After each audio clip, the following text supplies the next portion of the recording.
नमः शिवाय। भगवान शिव के प्रिय भक्तों, आज आप श्रवण करेंगे शिव पुराण की श्री रुद्र संहिता के द्वितीय खंड के 22वें, 23वें और 24वें अध्याय का। तो आइए भगवान शिव का स्मरण करते हुए शुरू करते हैं। 22वां अध्याय, शिव सती का हिमालय गमन। कैलाश पर्वत पर श्री शिव और दक्ष कन्या सती के विविध विहारों का विस्तार से वर्णन करने के बाद ब्रह्मा जी ने कहा, नारद, एक दिन की बात है कि देवी सती भगवान शिव को प्रेम पूर्वक प्रणाम करके दोनों हाथ जोड़कर खड़ी हो गईं।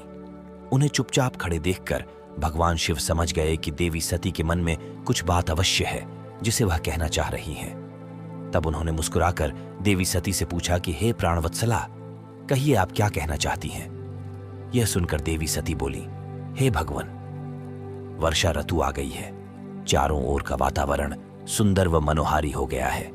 हे देवाधिदेव, मैं चाहती हूं कि कुछ समय हम कैलाश पर्वत से दूर पृथ्वी पर या हिमालय पर्वत पर जाकर रहें। वर्षा काल के लिए हम किसी योग्य स्थान पर चले जाएं और कुछ समय वहीं निवास करें। देवी सती की यह प्रार्थना सुनकर भगवान शिव हंसने लगे। हंसते हुए ही उन्होंने अपनी पत्नी सती से कहा कि प्रिये, जहां पर मैं निवास करता हूं वहां पर मेरी इच्छा के विरुद्ध कोई भी आ जा नहीं सकता है। मेघ भी मेरी आज्ञा के बिना कैलाश पर्वत की ओर कभी नहीं आएंगे। वर्षा काल में भी मेघ सिर्फ नीचे की ओर ही घूमकर चले जाएंगे।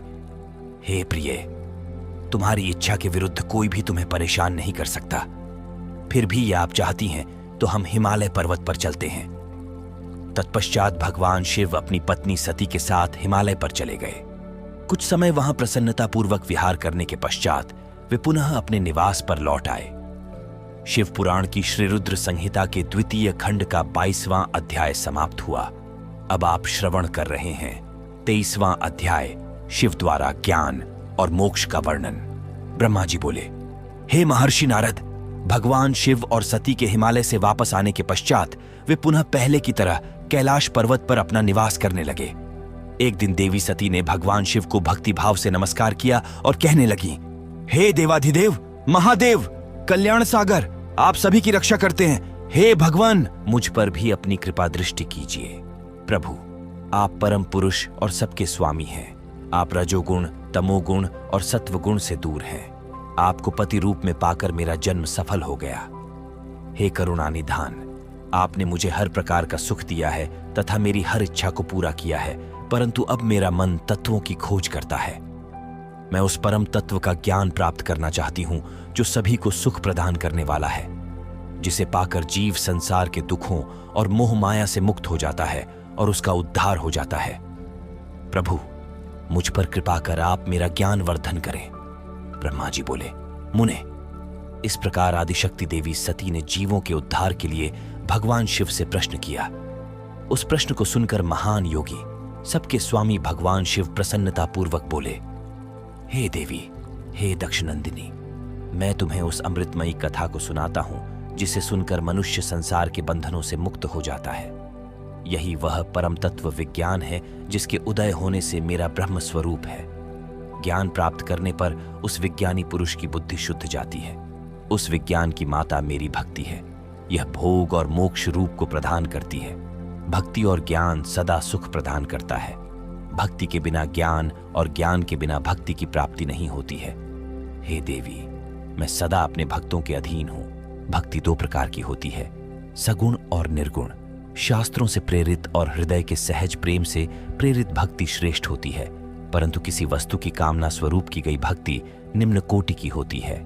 हे प्रिय, मुनियों ने सगुणा और निर्गुणा नामक दोनों भक्तियों के 9 भेद बताए हैं। श्रवण, कीर्तन, स्मरण, सेवन, दास्य, अर्चन, वंदन, सख्य और आत्मसमर्पण ही भक्ति के अंग माने जाते हैं। जो एक स्थान पर स्थिरतापूर्वक बैठकर तन मन को एकाग्रचित्त करके मेरी कथा और कीर्तन को प्रतिदिन सुनता है, इसे श्रवण कहा जाता है। जो अपने हृदय में मेरे दिव्य जन्म कर्मों का चिंतन करता है और उसका अपनी वाणी से उच्चारण करता है, इसे भजन रूप में गाना ही कीर्तन कहा जाता है। मेरे स्वरूप को नित्य अपने आसपास हर वस्तु में तलाश कर मुझे सर्वत्र व्यापक मानना तथा सदैव मेरा चिंतन करना ही स्मरण है। सूर्य निकलने से लेकर रात्रि तक, सूर्यास्त तक हृदय और इंद्रियों से निरंतर मेरी सेवा करना ही सेवन कहा जाता है। स्वयं को प्रभु का किंकर समझकर अपने हृदयामृत के भोग से भगवान का स्मरण दास्य कहा जाता है। अपने धन और वैभव के अनुसार 16 उपचारों के द्वारा मनुष्य द्वारा की गई मेरी पूजा अर्चन कहलाती है। मन, ध्यान और वाणी से मंत्रों का उच्चारण करते हुए इष्टदेव को नमस्कार करना वंदन कहा जाता है। ईश्वर द्वारा किए गए फैसले को अपना हित समझकर उसे सदैव मंगल मानना ही सख्य है। मनुष्य के पास जो भी वस्तु है वह भगवान की प्रसन्नता के लिए उनके चरणों में अर्पण कर उन्हें समर्पित कर देना ही आत्मसमर्पण कहलाता है। भक्ति के यह 9 अंग भोग और मोक्ष प्रदान करने वाले हैं। ये सभी ज्ञान के साधन मुझे प्रिय हैं। मेरी सांगोपांग भक्ति, ज्ञान और वैराग्य को जन्म देती है। इससे सभी अभीष्ट फलों की प्राप्ति होती है। मुझे मेरे भक्त बहुत प्यारे हैं। तीनों लोकों और चारों युगों में भक्ति के समान दूसरा कोई भी सुखदायक मार्ग नहीं है। कलयुग में जब ज्ञान और वैराग्य का ह्रास हो जाएगा तब भी भक्ति ही शुभ फल प्रदान करने वाली होगी। मैं सदा ही अपने भक्तों के वश में रहता हूं। मैं अपने भक्तों की विपरीत परिस्थिति में सदैव सहायता करता हूं और उसके सभी कष्टों को दूर करता हूं। मैं अपने भक्तों का रक्षक हूं। ब्रह्मा जी बोले, नारद। देवी सती को भक्त और भक्ति का महत्व सुनकर बहुत प्रसन्नता हुई। उन्होंने भगवान शिव को प्रणाम किया और पुनः शास्त्रों के बारे में पूछा। वे ये जानना चाहती थीं कि सभी जीवों का उद्धार करने वाला, उन्हें सुख प्रदान करने वाला सभी साधनों का प्रतिपादक शास्त्र कौन सा है। वे ऐसे शास्त्र का महात्म्य सुनना चाहती थीं। सती का प्रश्न सुनकर शिवजी ने प्रसन्नतापूर्वक सब शास्त्रों के विषय में देवी सती को बताया। महेश्वर ने 5 अंगों सहित तंत्र शास्त्र, यंत्र शास्त्र तथा सभी देवेश्वरों की महिमा का वर्णन किया।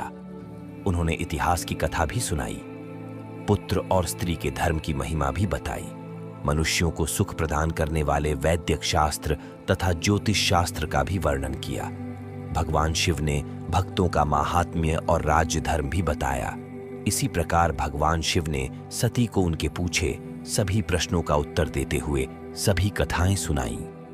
शिव पुराण की श्री रुद्र संहिता के 2वें खंड का 23वां अध्याय समाप्त हुआ।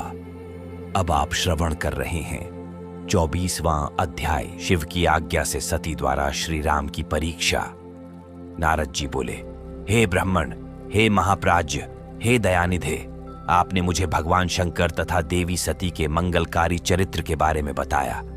हे प्रभु, मैं महादेव जी का सपत्नीक यश वर्णन मैं सुनना चाहता हूं। कृपया अब मुझे आप यह बताइए कि तत्पश्चात शिवजी व सती ने क्या किया। उनके सभी चरित्रों का वर्णन मुझसे करें। ब्रह्मा जी ने कहा, मुने, एक बार की बात है कि सती जी को अपने पति का वियोग प्राप्त हुआ। यह वियोग भी उनकी लीला का ही रूप था, क्योंकि इनका परस्पर वियोग तो हो नहीं सकता है। यह वाणी और अर्थ के समान है। यह शक्ति और शक्तिमान है तथा चित्र स्वरूप है। सती और शिव तो ईश्वर हैं। वे समय समय पर नई नई लीलाएं रचते हैं। सूत जी कहते हैं, महर्षियों। ब्रह्मा जी की बात सुनकर नारद जी ने ब्रह्मा जी से देवी सती और भगवान शिव के बारे में पूछा कि भगवान शिव ने अपनी पत्नी सती का त्याग क्यों किया। ऐसा किस लिए हुआ कि स्वयं वर देने के बाद भी उन्होंने देवी सती को छोड़ दिया। प्रजापति दक्ष ने अपने यज्ञ के आयोजन में भगवान शिव को निमंत्रण क्यों नहीं दिया और यज्ञ स्थल पर भगवान शंकर का अनादर क्यों किया। उस यज्ञ में सती ने अपने शरीर का त्याग क्यों किया तथा इसके पश्चात वहां पर क्या हुआ। हे प्रभु, कृपा कर मुझे इस विषय में सविस्तार बताइए। ब्रह्मा जी बोले, हे महाप्राज्य नारद, मैं तुम्हारी उत्सुकता देखकर तुम्हारी सभी जिज्ञासाओं को शांत करने के लिए तुम्हें सारी बातें बताता हूं। ये सभी भगवान शिव की ही लीला है। उनका स्वरूप स्वतंत्र और निर्विकार है। देवी सती भी उनके अनुरूप ही हैं। एक समय की बात है, भगवान शिव अपनी प्राणप्रिया पत्नी सती के साथ अपनी सवारी नंदी पर बैठकर पृथ्वीलोक का भ्रमण कर रहे थे। घूमते घूमते वे दंडकारण्य में आ गए। उस वन में उन्होंने भगवान श्री राम को उनके भ्राता लक्ष्मण के साथ जंगलों में भटकते हुए देखा। वे अपनी पत्नी सीता को खोज रहे थे, जिसे लंका का राजा रावण उठाकर ले गया था। वे जगह जगह भटकते हुए उनका नाम पुकार कर उन्हें ढूंढ रहे थे। पत्नी के बिछुड़ जाने के कारण श्री राम अत्यंत दुखी दिखाई दे रहे थे। उनकी कांति फीकी पड़ गई थी। भगवान शिव ने वन में राम जी को भटकते देखा, परंतु उनके सामने प्रकट नहीं हुए। देवी सती को यह देखकर बड़ा आश्चर्य हुआ। वे शिव जी से बोली, हे सर्वेश, हे करुणानिधान सदाशिव, हे परमेश्वर, ब्रह्मा विष्णु सहित सभी देवता आपकी ही सेवा करते हैं। आप सबके द्वारा पूजित हैं। वेदांत और शास्त्रों के द्वारा आप ही निर्विकार प्रभु हैं। हे नाथ, ये दोनों पुरुष कौन हैं? ये दोनों विरह व्यथा से व्याकुल रहते हैं। ये दोनों धनुर्धर वीर जंगलों में क्यों भटक रहे हैं? भगवन, इनमें ज्येष्ठ पुरुष की अंगकांति नील कमल के समान श्याम है। आप उसे देखकर इतना आनंद विभोर क्यों हो रहे हैं? आपने प्रसन्नता पूर्वक उन्हें प्रणाम क्यों किया? स्वामी कभी भक्त को प्रणाम नहीं करता। हे कल्याणकारी शिव, आप मेरे संशय को दूर कीजिए और मुझे इस विषय में बताइए। ब्रह्मा जी बोले, नारद, कल्याणमयी आदिशक्ति देवी सती ने जब भगवान शिव से इस प्रकार प्रश्न पूछने आरंभ किए तो देवों के देव महादेव भगवान हंसकर बोले, देवी, यह सभी तो पूर्व निर्धारित है। मैंने उन्हें दिए गए वरदान स्वरूप ही उन्हें नमस्कार किया था। ये दोनों भाई सभी वीरों द्वारा सम्मानित हैं। इनके शुभ नाम श्री राम और लक्ष्मण हैं। ये सूर्यवंशी राजा दशरथ के पुत्र हैं। इनमें गोरे रंग के छोटे भाई साक्षात शेष के अंश हैं तथा उनका नाम लक्ष्मण है। बड़े भाई श्री राम भगवान विष्णु का अवतार हैं। धरती पर इनका जन्म साधुओं की रक्षा और पृथ्वीवासियों के कल्याण के लिए ही हुआ है। भगवान शिव की ये बातें सुनकर देवी सती को विश्वास नहीं हुआ। ऐसा विभ्रम भगवान शिव की माया के कारण ही हुआ था। जब भगवान शिव को यह ज्ञात हुआ कि देवी सती को उनकी बातों पर विश्वास नहीं हुआ है, तो वे अपनी पत्नी दक्षकन्या सती से बोले, देवी, यदि तुम्हें मेरी बातों पर विश्वास नहीं है तो तुम स्वयं श्री राम की परीक्षा ले लो। जब तक तुम इस बात से आश्वस्त न हो जाओ कि वे दोनों पुरुष ही राम और लक्ष्मण हैं और तुम्हारा मोह न नष्ट हो जाए, तब तक मैं यहीं बरगद के नीचे खड़ा हूं। तुम जाकर श्री राम लक्ष्मण की परीक्षा लो। ब्रह्मा जी बोले, हे महामुने नारद, अपने पति भगवान शिव के वचन सुनकर सती ने अपने पति का आदेश प्राप्त कर श्री राम लक्ष्मण की परीक्षा लेने की ठान ली। परंतु उनके मन में बार बार एक ही विचार उठ रहा था कि मैं कैसे उनकी परीक्षा लूं। तब उनके मन में यह विचार आया कि मैं देवी सीता का रूप धारण कर श्री राम के सामने जाती हूं।